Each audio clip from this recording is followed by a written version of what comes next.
order. Let's stand for the pledge. I pledge allegiance to the flag of the United States of America and to the republic for which it stands, one nation, under God, indivisible, with liberty and justice for all. We can get a roll call. Mrs. Hoover? Here. Dr. Cook? Here. Mrs. Crook? Here. Mrs. Leib? Here. Mrs. Phillips? Here. Mr. Basil? Here. Mrs. Black-Swansky? Here. Mrs. Wolf? Here. And Ms. Linchoff? Here. Okay, the first order of business is to announce that we had an executive session that started at 5:30 to talk about contracts and personnel, and that lasted until just now when you all came in, so thank you for your patience, I appreciate that very much. Then the next item is guests and patrons. So I have Gerald McGulick, who would like to speak. Mr. McGulick? Yes, two things, and I don't want to cause trouble, but you're just supposed to be professionals. Every time I come to meeting 6 o'clock, it's 20:25 after. That's not very professional in my book. Number two, the coach for 4 years, I guess they didn't extend their contract. Is there a reason for it? A volleyball coach. We don't talk about This- personnel issues. Sir, Excuse me? this isn't a question and answer, it's public comment, so make your comments and we'll take them under advisement. Okay, well, I don't know why they didn't, 4 years, everybody says what a nice coach she was. I don't know why we didn't renew her contract. It's a mystery, a lot of people are upset about it, but they're too scared to say anything. I just wanna know why and who they're gonna hire to replace. I guess I'll know at the next meeting or whatever. Thank you very much. Thank you. Thank you. Don't forget about what I said about the 20-25 minutes. I consider you a professional. I'm just a stupid coal miner at prison guard. You say I'm meeting 6 o'clock, once in a while, late 5-10 minutes. 20-25 minutes, I got better things to do. If you don't want the job, then just go. It's 6 o'clock meeting, not 6:20, 6:25.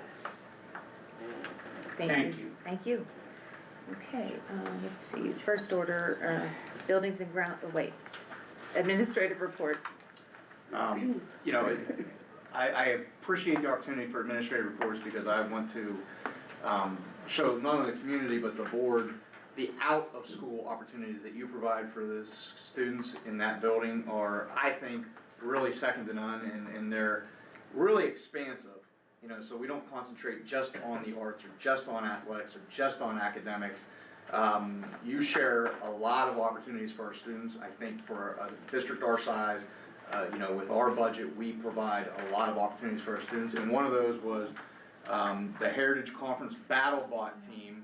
And I'd like to congratulate our Heritage Conference BattleBot teams. Again, so there you're having a competition, you're having application of what they learned in the classroom into another sphere, and then that application of their higher order thinking skills. So like they apply what they learn in the classroom. Northern Cambria clinched the championship title. Northern Cambria went undefeated in the final run against Purchase Line. Northern Cambria came out on top. The MVP of the entire tournament was Ben Pounds, who drove the robot to an amazing win. And I'm looking if we have any other students listed besides Ben. And right now, just in the email I have. Christine's daughter. Is it Christine's daughter? I'm sorry. Christine, do you know the other team members? I apologize. I thought this email had it. Colby, Maya, gosh, now I'm drawing a blank. Who the other? Oh, Tommy. What's his last name? Costello. Yes. All right. I'm blanking on the other. And then I can get that, but I thank the, you know, our coaches and also the board for supporting these types of activities. They're unique, but they allow us to show what you do in the classroom is important because you get to apply it somewhere else in life. So thank you. Congratulations to the BattleBot team. Colts. Thank you. Brandon? I got a couple things. So, the budgeting process with Mrs. Stuck is still ongoing, and we're hoping that by next meeting, we'll have a preliminary budget to share with the board and with the public. As of right now, we are currently holding our bills due to cash flow, so we have around $350,000 in the bank. And with that said, we haven't had the ability to invest in the Pliget for the time being because of this issue. However, the subsidy payment's going to come between April 21st and April 24th for about 1.5 million. So that'll really help. And on top of that, our PDE 2071, which we have 4 bonds that are grandfathered in through PDE, where we are eligible for reimbursements from these payments for a percentage of what we pay. So the reimbursements of the process on Friday for $398,000. Now, some good news, blinds for the necessary rooms have been installed. Mr. Vittori and I came up 2 Saturdays ago, walked around with Melvin from Budget Blinds, got the blinds put in those initial batch of rooms. They were also here on Monday finishing up on 5 other rooms. And lastly, the dust collector was set on Monday as well. I will be in contact with Mr. Locker, who is our contractor, tomorrow to plan the wall intrusion, and will be fully functional once Herman's Machine Company connects the ductwork. My estimated lead time on this is that it should be fully functional in about 2 weeks. Thank you very much. Okay, let's see, buildings and grounds. That's me and Jen. A, the old high school property, discussions for the future of the old high school property. What are the steps in selling the property? Well, we have a meeting on the 9th with the Borough Planning Commission to talk about the possibility of them acquiring the building from us and turning that into some sort of housing, like the Crawford Commons. We're at the very early stages, so there would be really nothing to report until after the 9th. We do have another committee, another subcommittee who is working on the selling of the building, and Joe, do you have anything on that? My only input from experience is the last step in any of those processes is a public hearing at the courthouse. Yeah, so there's really Yeah. three ways to sell real estate. It's either by public auction, by sealed bids, or a private sale. And if you do a private sale, it requires court approval. But, you know, I think it would be advantageous to the district to see what opportunities exist with the building. You know, it has good bones. It's not a brand new building by any stretch of imagination, but it can be usable. And I look forward to seeing what if other entities are out there that, you know, interested in the building. Please feel free to contact me at the district and we can have a conversation. I'm more than happy to walk anybody through the building that's interested in doing something with it. So. Anybody else? Thank you. Business and finance? Okay, thank you. Community relations? Item A, emergency generator. Discuss the request from Hope Fire Company to acquire by means of the district's donation of the extra generator that is no longer being used or needed by the district.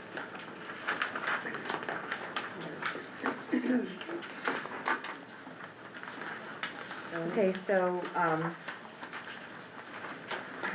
there were discussions that were had about the donation of our extra generator to the Hope Fire Company for use at their new firehouse. And at this point, I think, Toby, have you looked into what we need to do if we decide to do that, what we would need to do? Yeah, there are a few hoops that we have to jump through. We can donate it if we want to, as long as it's used for a public purpose. It would require a resolution and certain findings by the board, but if that's what you guys wanted to do, we could certainly make it happen. Okay. Anybody else? Okay, well, I guess we'll continue to research that. All right, item B, Northern Cambria Community Band. Be it resolved, the Board of Education approved the request from the Northern Cambria Community Band to use the facility and waive the fees for their practices in the band room Tuesday evenings from 6:30 to 8:30 p.m. through December 15th, 2026. I'll make a motion. I'll second. This is something what they've been doing. I'm in the band, Yeah, so. thank you. I'm happy we have the community band. That's a So- lot of fun. All in favor? Aye. Any opposed? Motion carries. Okay, curriculum and instruction. Mrs. Okay, AESL Consortium, discuss continuing with the IU8 ESL Consortium for the 2026-27 school year, providing assistance with PDE state and federal policies and laws in regard to English as a second language and Every Student Succeeds Act. The cost will be $5,200. It's an increase of $200 from the last year. And there's an attachment which explains our numbers and who on site is working with English as a second language.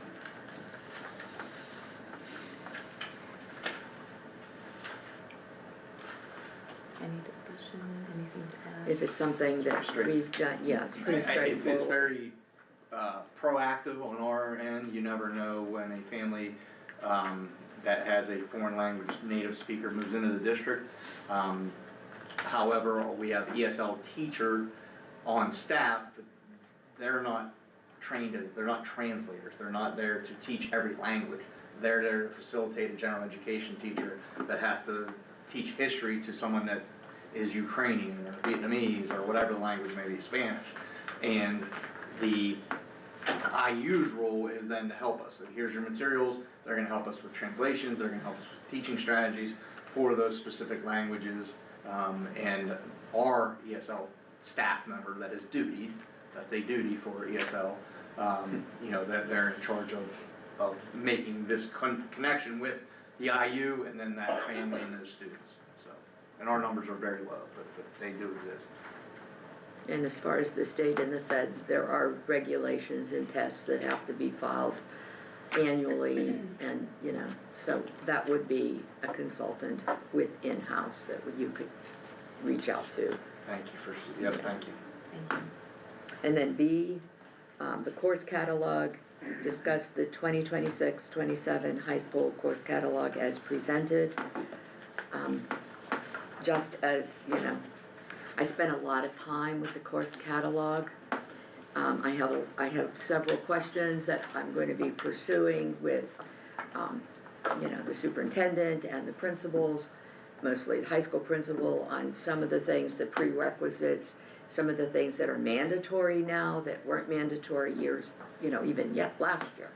So if anyone has a question that they see in the course catalog that you see a red flag for, please send me an email, we'll pursue it, see what, you know, like the elimination of trigonometry, for example. Trig is a prerequisite for other courses, and it could be a domino effect, but it could be also covered in a different class. So, you know, it all kind of has to work together like a Tetris, you know, or a Jenga game, you know. You don't want to be pulling out one thing and make the whole thing fall, but at the same time, if it's being covered somewhere and somehow, then you're covered by the state as well, so you're okay. My addition to that is my hat's off to the teachers who take ownership of the course catalog. Yeah. And, you know, they're integral part in writing new course descriptions and offering new courses and that evolution Yeah. with trigonometry, for example, and how the district will manage that and how they would manage the new offering of a class that a teacher said, hey, look, I have a desire with history of rock and roll, and how can that meet the elective, or does it meet the history requirement, things like that, are good examples that come from a personal interest of someone, but then also comes out into our course catalog and those prerequisites, and then does it qualify as an elective versus the required course and those types of things. Our teachers are really, I applaud them because they take ownership of the course catalog. They're given time on different days to work on that, and they're given time on some of our Act 80 days to work on some of those things, but those are some of the things they complete, and they do take a great deal of professionalism and responsibility in that. And the number of classes is astonishing. My second concern was, do we have the staff to cover all of those different classes? Because the catalog has expanded Sure. greatly, you know, in the types of things that we offer our students. Yeah, and then our school counselors go through the scheduling process with our students and with our families, and a class being offered doesn't necessarily mean it'll be run. You know, if we get 3 kids sign up for, you know, the XYZ, we might not have the numbers to be able to offer it. And that's just the reality of every district, whether you have, you know, 1,000 kids in a grade or you have 70 kids in a grade. There are courses, just like at the college level, you know, the IUPs of the world, the Penn States of the world, there are often courses offered that aren't run every semester or aren't run at all, and that's just the reality. We live in a finite world, and we try to fill infinite desires. Thank you. Legislation and policy development. Sorry, nothing at this time. It's okay. And next, personnel. Jen. Item A, School Resource Officer, discuss the SRO agreement for the 2026-2027 school year. We have our current relationship with Giddings, and we have other interested parties, and you know, just wanted to be able to talk to the district on that SRO agreement and, you know, where we want to move for the 26-27 school year. Okay, item B, the board is not taking any action on item B this evening. Item C, summer maintenance workers, discuss hiring 4 summer maintenance workers at $9 per hour.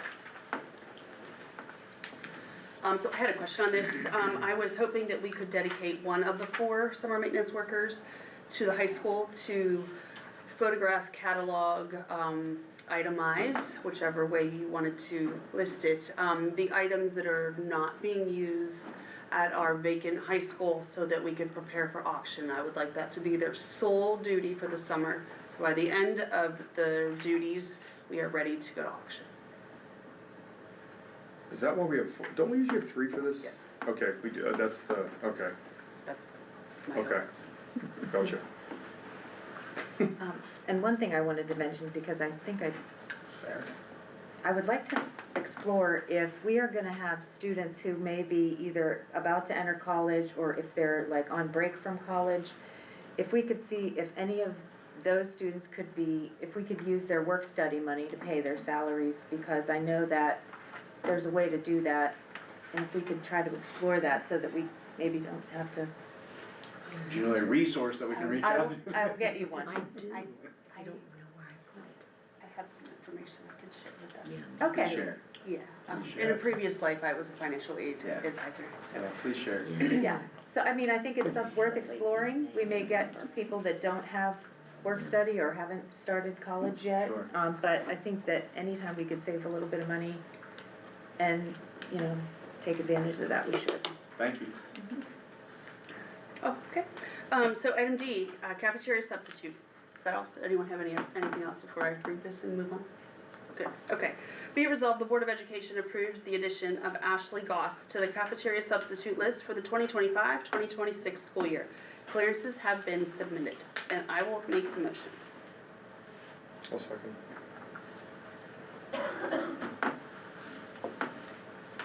Okay. All in favor? I'm sorry. All in favor? Any opposed? Motion carries. Okay, staff development. Okay, under staff development, I really have nothing except that there was interesting information in the HRI on staff development and how the new courses that are being added to the catalog don't necessarily require staff development because the area, like the guitar, for example, is very specific and very specialized. Then the other things that the whole district does, analysis of data and different things, then that's the staff development, and it's part of a project that the principals work out with the administration, and so that is a general across the board staff development. There was also a comment about, you know, how the days are constricted due to contractual language. And I do know that that is true, that one of the days is set aside for getting your room ready for school. And, if that is you know, that could also be a negotiation topic. If it wants to be or needs to be, but, cause I know lots of folks in this district always came in and prepared their room ahead. And so they didn't really necessarily need it, including myself. So, Okay. you know, Thank you. Thank you. okay. Okay, student activities. I have no formal things at this time. I did just wanna mention about the BattleBots competition. I wanted to acknowledge Mr. Klein. Mr. Klein as the coach. Did an amazing job. And I wanted to acknowledge Ben Pounds was the driver, Luke Blickendorfer was the lead designer maintenance, Jude Dunn was the backup driver, maintenance technician, Joel McCombie was repair specialist, Maya Friedman was tool manager, Lucas Prasco was the scout analyst, and Tommy Costello was the strategy manager. So Thank you. I acknowledge those students. Thank you. Thank you. Okay, on to transportation, bus drivers. Be it resolved, the Board of Education approves the addition of the following drivers to the 2025-2026 bus driver list. Alexandria Scott, and I'll make the motion. I'll second. All in favor? I, Any opposed? Motion carries. Okay, athletics.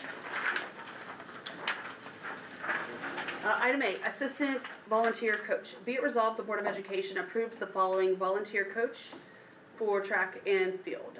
Brianna Wise, and I'll make the motion. second. All in favor? Aye. Any opposed? Motion carries. Item B, 2026 lineman football camp. Be it resolved, the Board of Education discuss and approve the proposed 2026 Hammer and Anvil offense defense lineman camp for grade 9 through 12. This camp will be held on May 30th, 2026 from 10 a.m. to 5 p.m. at the Hugh Duffy Doherty Football Stadium. Cost to attend will be $50 per athlete. See attachment number 3, and I'll make the motion. I'll second. Thank you, Sam, for setting this up. It's great that we're gonna host our own camp. I have a question. This says May 30th, but then what the attachment says. The attachment says June 6th. Yeah. May 30th is the correct date. Okay. Just wondering. Okay, all in favor? I, Any opposed? Motion carries. Item C, head girls volleyball coach. Be it resolved, the Board of Education appoints Mike Hogan as head girls volleyball coach for the 2026-2027 school year at a salary of $5,700, and I'll make the motion. second. All in favor? I, Question. Oh, I have a I'm so question. sorry. The salary that he's being hired at is, A first-year coach's is that, salary that's what we pay all our first-year coaches? for volleyball, Yes, some sport. specifically for volleyball, yes. Okay. I'm sorry, I didn't offer discussion, I apologize. Okay, anybody else? All in favor? I, Any opposed? Motion carries. Item D, assistant girls volleyball coaches. Be it resolved, the Board of Education appoints the following assistant girls volleyball coaches for the 2026-2027 school year as follows. Kim McCracken, 1-year contract, $3,715. Jennifer Dunn, 1-year contract, $3,715. Cadence Delavella, 1-year contract, $3,400. And I'll make the motion. second. Thank you. Any discussion? And just one question, were these selected by the head coach? Yes. Yes, Okay. I didn't understand the salary difference, so when did that come into effect? I'm sorry. I've never seen a salary difference between the 3 assistants. So, the way the bargaining unit has done their contracts now is if you have been a assistant coach, you carry your tenure years with you and you move through. So if this is your first year, then you start at a bottom, this is a set rate, and as you go through, you increase. That's fine, I just wasn't aware, thank you. Sure, yeah, no problem. Anything else? All in favor? I, Any opposed? Motion carries.